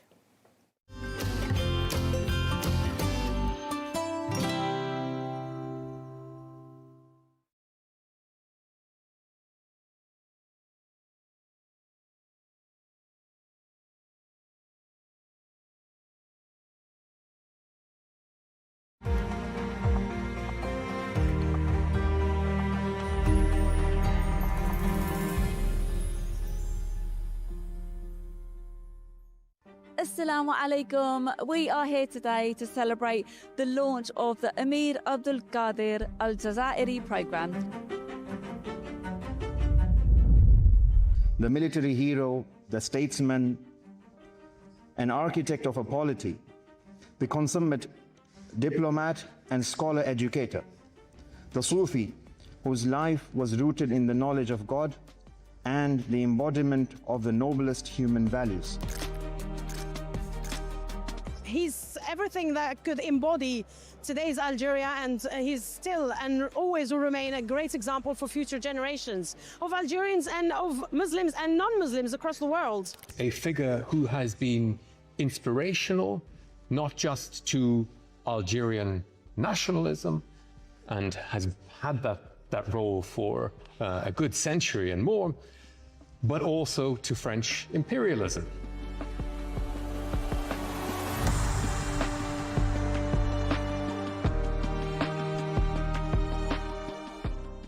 Nida Trust presents the National Muslim Teachers Awards 2026. Good evening and a very warm welcome. We will start this evening's awards ceremony with a recitation of the Quran. Allah has created all other creation by just the word kun fayakun, which means be and it is. But there's one creation that Allah has left behind, and that is the human being. And that human being is shaped by Allah's hand. Being a teacher is a very important responsibility. Teachers guide, support, and inspire others. The National Muslim Teachers Awards 2026. Five Pillars is not just any ordinary game show. It's a unique platform to deepen our understanding of Islam and strengthen our connection with our faith.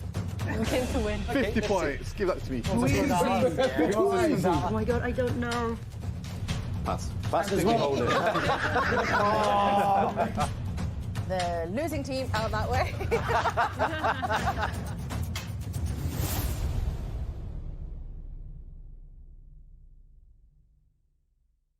Nida Trust presents the National Muslim Teachers Awards 2026.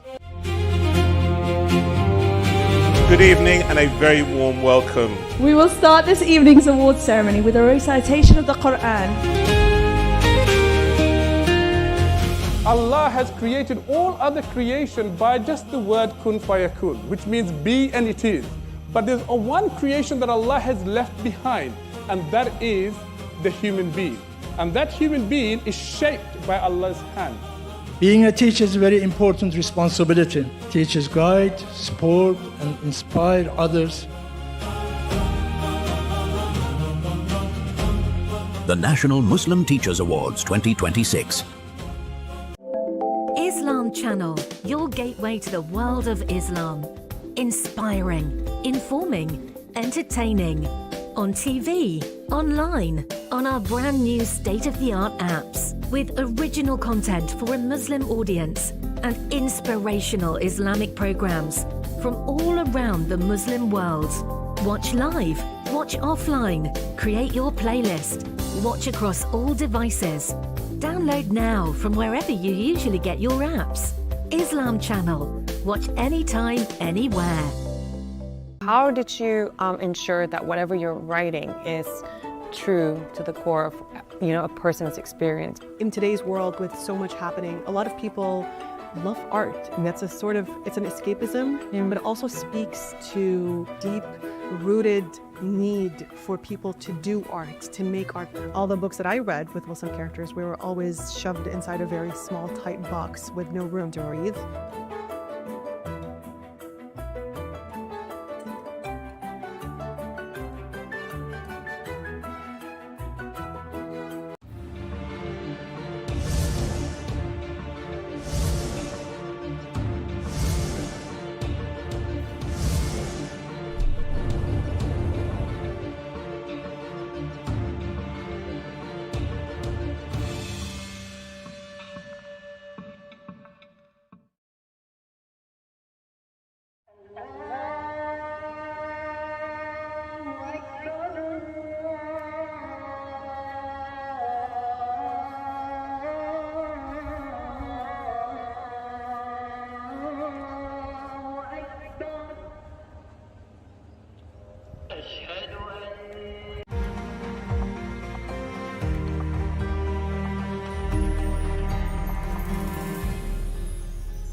Way it should be set up, following the etiquettes of Sunnah and keeping it halal.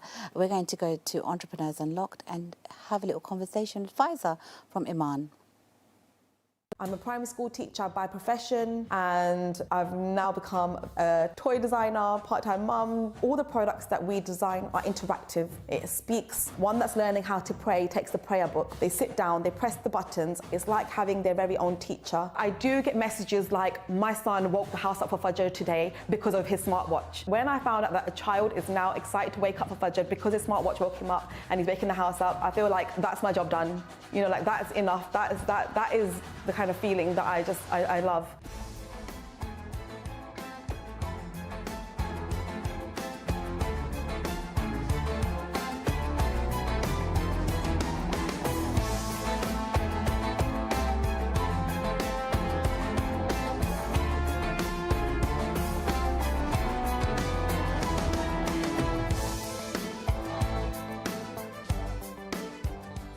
So my name's Faiza. I'm a 32-year-old mother of 3.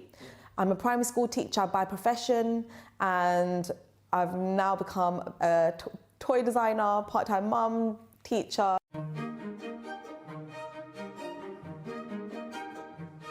So I started it about 2.5 years ago. It was fully unintentional. I didn't have a plan to that. I was on maternity leave. I needed some products for my kids, couldn't find it anywhere. Just started kind of designing it, but didn't really make anything of becoming, it wasn't really Iman Kids at the time. It was just creating a product and then just putting it online, and then other mothers were interested in it. And then it then stemmed to more products, and then the launch of Iman Kids. And then just one product to another product. It's kind of weird how it happened, because honestly, I'm the type of person where if I have a thought overnight, by morning, I would literally have it started, and within a couple months, it would literally be like, I'm not one of those people that spends ages on an idea, and this is why within 2.5 years, I've got over 50 products. Yeah, so each one's been individually, uniquely designed, totally original, new kind of concepts. So it's because once I launch one product, sometimes I've got, even at the moment, I've got 3 or 4 projects in the work, single-handedly designing these products. It's just the design process where I guess normally, obviously it takes its time for the production and sampling and then mass production. That generally takes its course, but from a perspective, from my side, in general, it is quite fast-paced.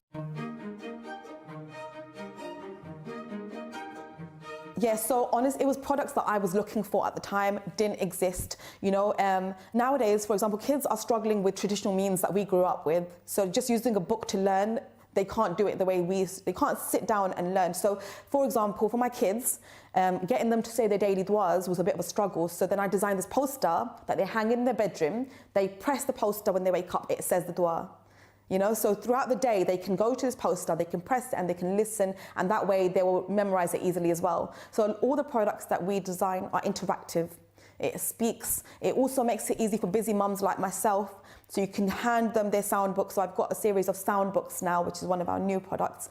And they've all got different topics. So I've got the Arabic alphabet for my younger child. I've got daily du'as for my other child. One that's learning how to pray takes the prayer book. They sit down, they press the buttons. It's like having their very own teacher, where they can repeat and learn after it. You know, the recitation, especially if you're a parent that's like not confident with recitation, you know, reverts, they can use these resources given to kids. They can learn it independently and interactive and in a fun way as well.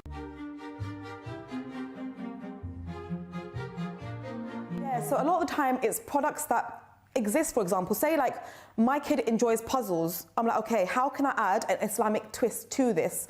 And my son is into gadgets, so there's a smartwatch. So the smartwatch, I've added Islamic content into that. So it's got its games, it's got the camera, it's got all the functions of an ordinary smartwatch, but I've added prayer time reminders on there. I've added Islamic surahs on there, daily du'as. So while he's doing his day-to-day activities and doing the things that he's enjoying, he's learning at the same time. So that's what it is. It's kind of looking at products that already exist, that my kids are enjoying, and how can I add Islamic concepts into that so that they're doing the things that they enjoy, but they're learning at the same time without actually feeling like they're sitting down and learning and doing a session of like studies or something. Yes, so the only employer is myself, so I am the one that's mostly, so within 2.5 years, this is why like, this is an aspect that I'm working more on now to get it distributed. Alhamdulillah, a lot of the interest has come through people themselves getting in touch with us or other businesses. Alhamdulillah, we are in over 20 countries now, so our products are available, but literally most of this, I would say, is countries and businesses and brands getting in touch with them ourselves, seeing our products. So I haven't actually pushed that aspect myself so much like I would want to. It's all from interest that's come to me. At the moment, I have a website and TikTok, but other aspects, not really. So Amazon, I haven't really properly got myself on, even though I know we're 2.5 years in, it's just because I'm the one person that manages more or less every aspect. Again, a lot of it is just my own research, seeing what's on the shelf. I have a vision.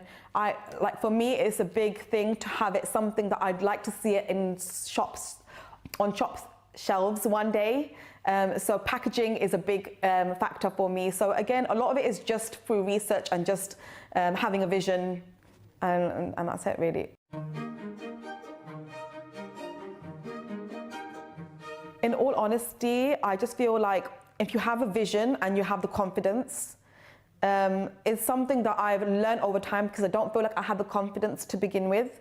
It's through validation and just hearing it from other people and hearing the positive feedback that I get from mums that have really made me feel like, okay, you know, the idea that I had wasn't so bad. Actually, people are liking it. Why are you like not doing the things that you have the ideas for? And that's why I'm just like, it's like all the ideas are now suddenly being like, you know, brought to life because mums are actually, you know, telling me that this is what they're looking for. You know, I should have confidence in the ideas that I have.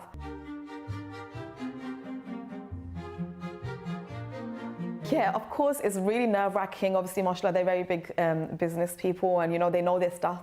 And I don't see myself that way. I don't really, like, you know, even when they say entrepreneur, I'm kind of like, is that me you're talking about? Do you know what I mean? So it is daunting. You know, I probably spoke too fast. I get nervous.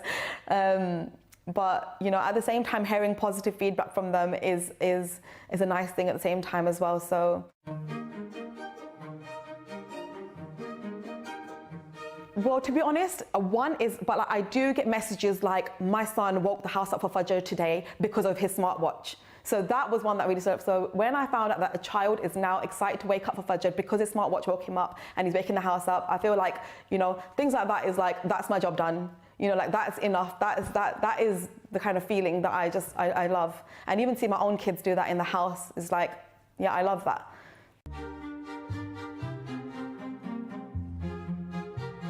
The dream would be to kind of see my products on the shelf in mainstream supermarkets, you know, around the world. I want to see my own kids around the world. I want to be like the #1 toy brand for Muslim kids.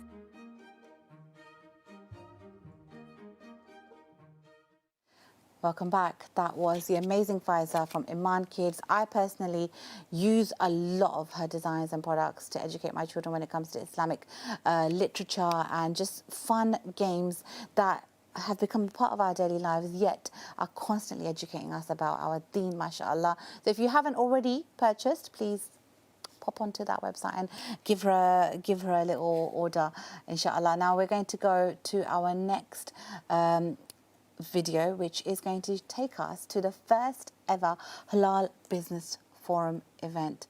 Let's take a look.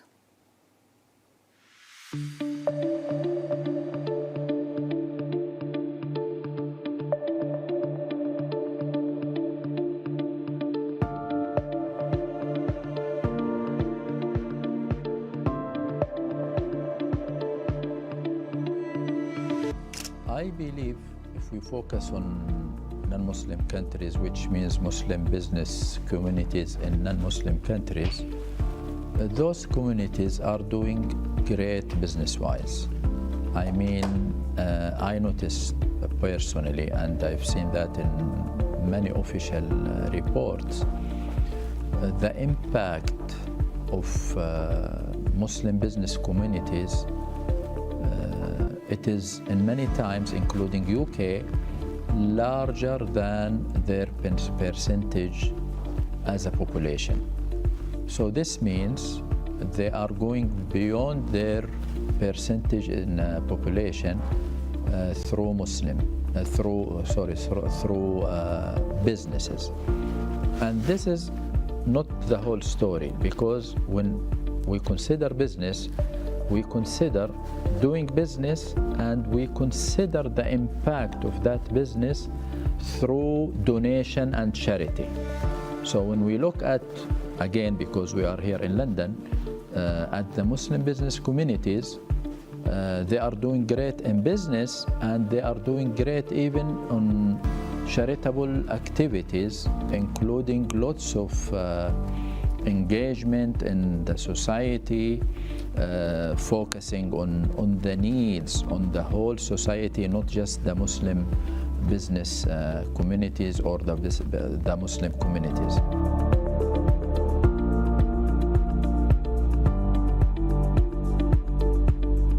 Bosnia and Herzegovina is a natural European halal hub. It's a center of excellence for the global halal industry, and it's a natural for Bosnia and Herzegovina to be represented at the first London Halal Forum. We have been engaging with the ICCD and ICHS and with Sheikh Yusuf Halavi for several years now, and we are trying to collaborate on an initiative to establish our country as a place to invest, to enter Europe in the halal industry and to open it up to the European market.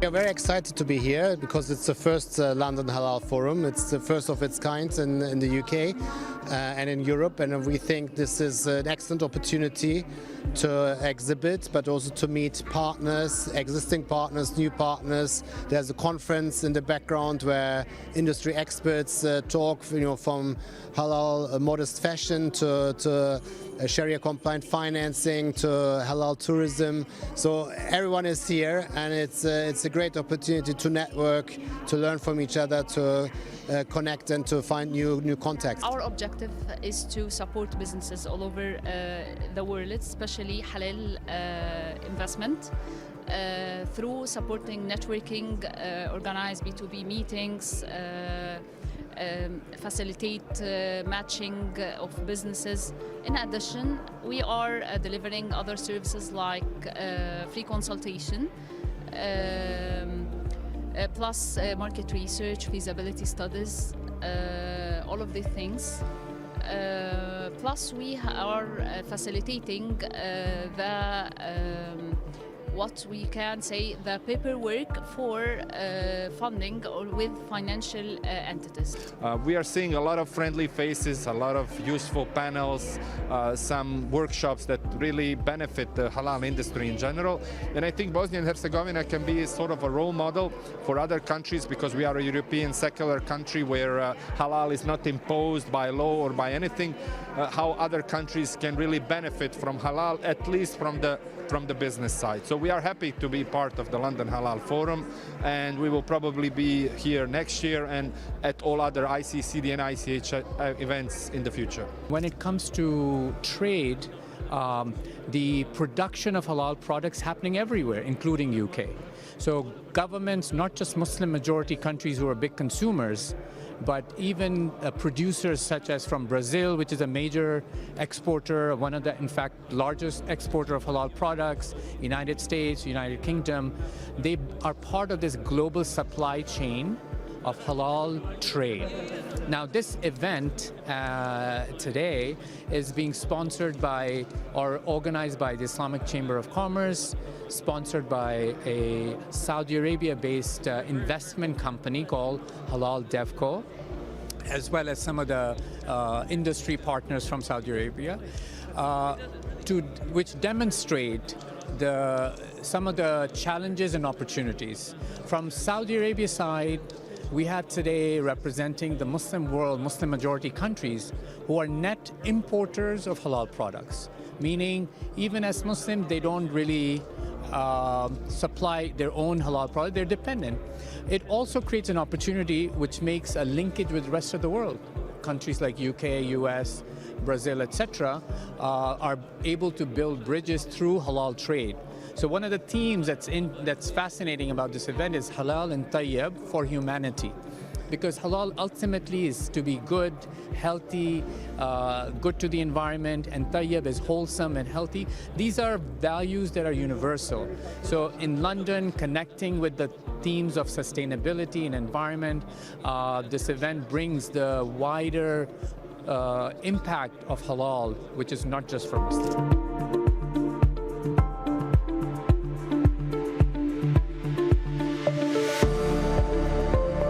This event, the London Halal Forum, is part of a global trend on the halal economy, which today, if you think about the core Muslim population of over 2 billion people that require halal products, specifically food, collectively that adds today to almost $2.4 trillion of how much food Muslims consume, which is all subject to halal. Obviously, that's significant. I think it's interesting to see how Saudi is coming here to the UK to see what the market is like, what connections are around, and how, I suppose, UK businesses can have access to a more global platform. I mean, there's so many different types of businesses here that I didn't even know existed, and I feel like if you want to be in an Islamic business, it's a great place to network and make connections. The good thing is that there's a lot of people who have come in from different parts of the world, and it's a really good place for us to learn from their experience, and also to share with them the new technology which we have. So it's a really great space that we can then take this technology to a lot of other countries where halal, especially where we have minorities. So wherever we are a minority, people need good halal food to be delivered to them. And here our product would be able to deliver not only food, but all eco lifestyle of a halal person.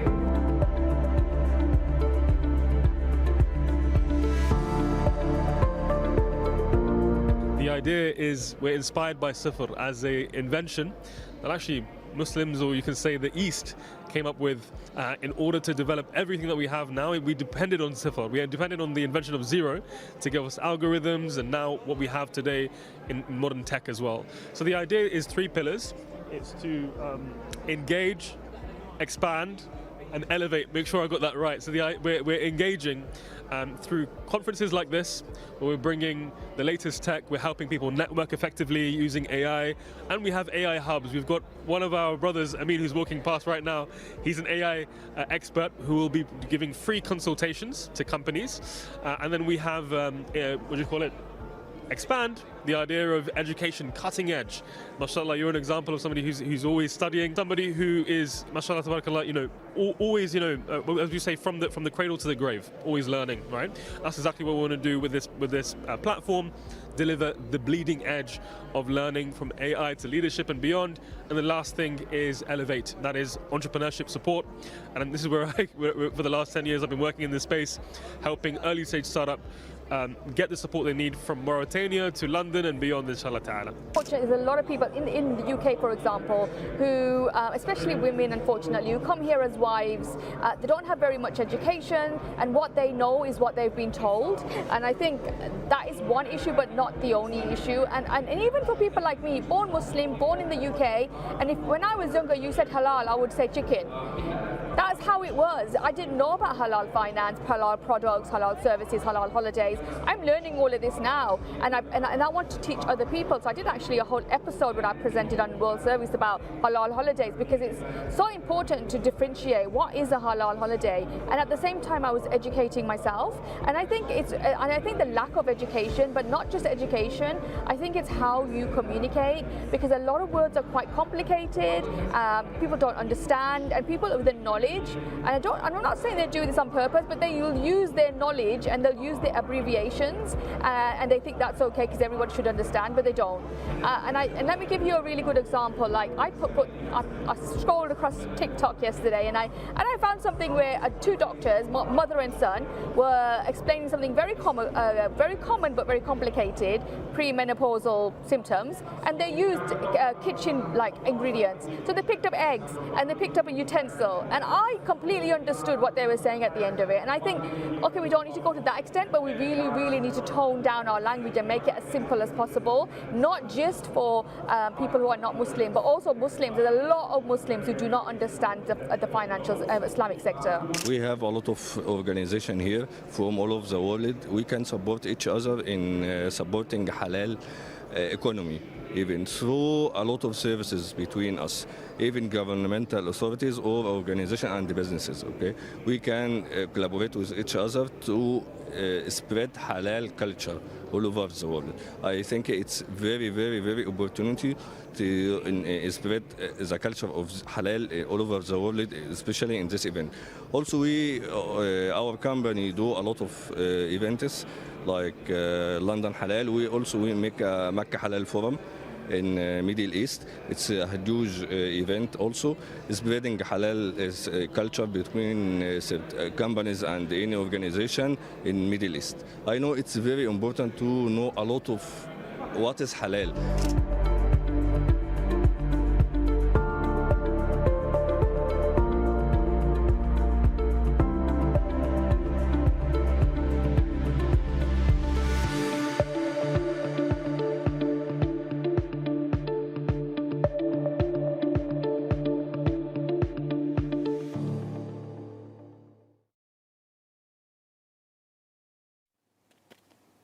And that's a wrap for today's episode of Salaam Britain. A massive thank you to Ibrahim for bringing us the latest news and headlines from around the world. And a super special thank you to our guests from Daddies and Diapers, Kamal, Abu Bakr and Ilyas, for joining us to discuss fatherhood, parenting and the importance of creating spaces where dads can connect and support one another.